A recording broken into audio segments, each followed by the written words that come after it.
Hi, I'm America Koryasuk, and today I'm going to be guiding you through this presentation, High School to College Journey. You are more than welcome to pause at any time. Everything I do say is on the presentation, so if you do not want to, if I speak too fast, if I speak too slow, you can go at your own rhythm. Okay, so these are the essentials, and what I mean by essentials is that this is going to be, you need to be making sure this is all done throughout your 4 years, even before. You want to maintain a high GPA always. Aim for all A's. You want to make sure you're always studying because that's the best way to maintain A's. Because most people's excuse is that the tests always bring down your grades, but that's been common knowledge. So make sure you study. It also takes me back to the point of taking challenging but fit classes. If you know you are not good at science, do not take a hard science class because that will bring down your GPA.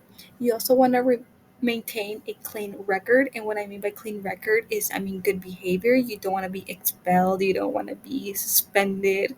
That looks really bad on your record.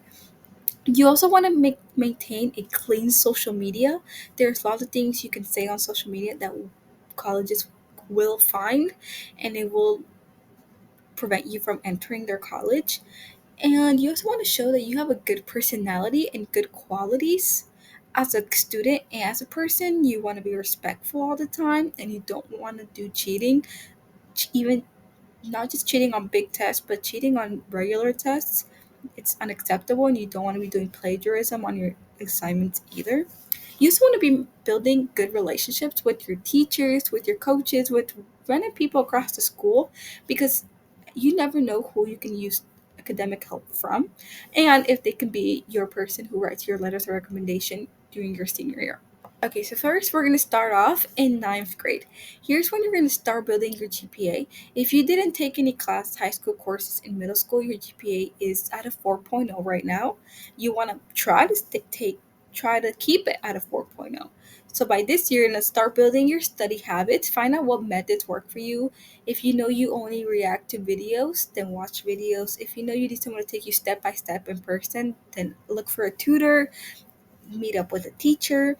This is the year where you look into the activities and interests you want to be in. I would suggest trying different clubs, different sports, find out what you're good at. You also want to build up a habit of making hobbies, learning how to knit, learning how to swim, anything that would keep you active throughout your freshman year. Then you also want to do a lot of personal development. It's really important who you surround yourself with. If your friends aren't trying to succeed, then you probably won't either. Also, you never know what things you're missing out of.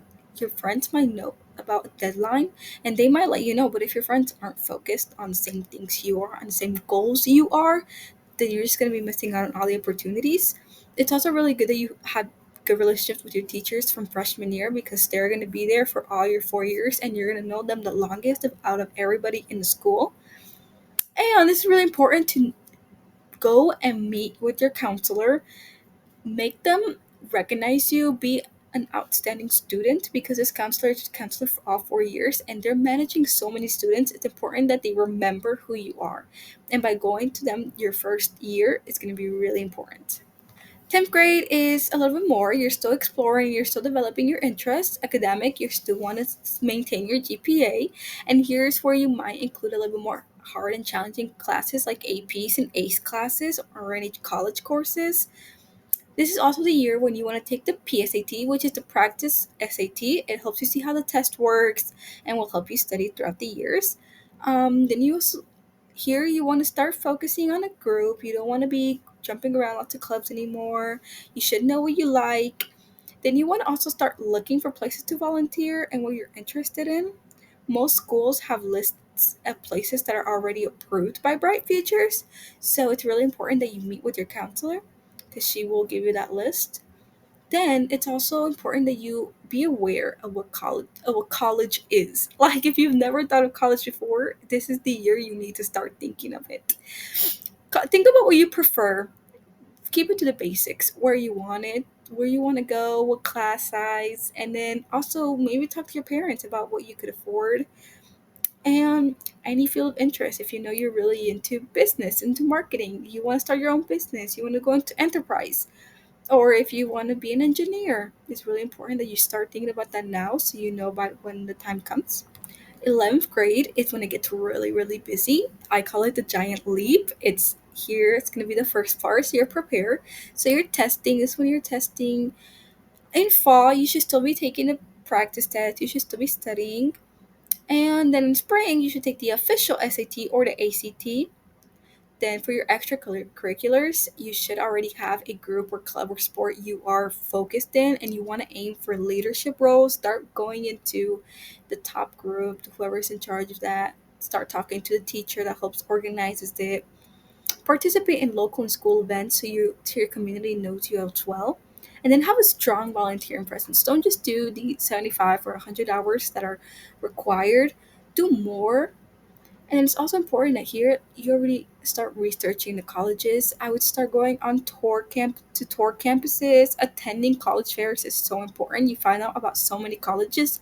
Some you've never even heard before are going to be there, and then some you're going to love as soon as you see them.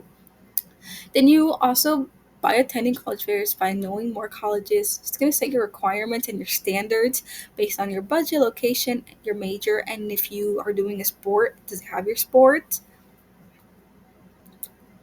This is the summer before 12th grade. I like to call it part two of the giant leap. It is the part where you elevate because now here you are finalizing your college list, which you've been working on since your 10th grade year. Here you want to do your reach match and safety schools. If you don't know what that is, your reach schools are the ones that are hard to get into. Your matches are the ones that's been proven that people with your stats, with your GPA, with all your activities have gone into. And then your safety schools are the ones that probably already send you offers, and the ones that are guaranteed for you to be in. Here, you should really look at what each colleges require based on recommendations, letters, test scores, and that's when you. This is the summer you really want to be looking into your applications. This is where you download and create a Common App profile. Common App is the app that most colleges use for your applications. And if you don't want to do the Common App, you could go into each school's page and they have their own application where you can fill out individually for each school you're going to apply to. Here, you just enter your basic information and whatever the school asks you to. And then throughout the summer, you will continue volunteering and working. And if you didn't get your scores you liked on your first time you took the SAT and the ACT back in your junior year, this is where you retake it, of course, with better preparation this time. Then we have 12th grade, which is the giant leap. It's part three, which is where you apply and finalize. This one's a little bit more broken down into. Here, as you can see, as fall, in the August of October line, this is where you finalize and submit your Common App applications. There's early decisions and regular decisions. Usually, right now during the fall, it's only when early decisions are happening, which is either by November 1st or November 15th, depending on the school you're applying to. And this is also the time where you send your SAT and ACT scores, where you can either start your essays, which is probably not where you should be starting because you already should have done that when you start your application during the summer, or it is where you can be ending your essays. Then during winter, and winter is like November through March, it's where you want to start your financial aid, where your FAFSA and your CSS profile, it's where you apply for other scholarships, where you request your letters of recommendations, and this goes back to ninth grade. Those teachers that you made those connections with, you go back to them. If you made connections with other teachers throughout the other years, that's good too. Um, Most schools also require you to have a counselor's recommendation. So I really hope you followed what I said and you met with your counselor repeatedly and you were a good student with good qualities. And then you submit here your regular decisions either on March 1st or March 15th. Then in the spring of 12th grade through April to May, this is where you compare your acceptance letters and financial packages. After you receive a school's that you've been accepted to school, usually like a day or two after, they send their financial packages, which is how much money they are charging you or how much money they have given you. And that's where you compare them and you see which one offers you more money or which one you be comfortable paying in. Then you have to commit by May 1st. May 1st is the National Commitment Day. Most of the schools, this is their last day where you can commit to their college. There is some colleges who allow you to come a little after, but I wouldn't take a risk on it. Then right after, it's really important that you submit housing and enrollment applications. Most schools don't have enough housing for every single student, so it's very important that you are there so you get your housing first. Here's a more specific timeline of what to do. Include your freshman year, sophomore year, junior year, September, November, January, May of your senior year. Like it's really basic. It all really gets really busy near your junior and the summer before your senior year.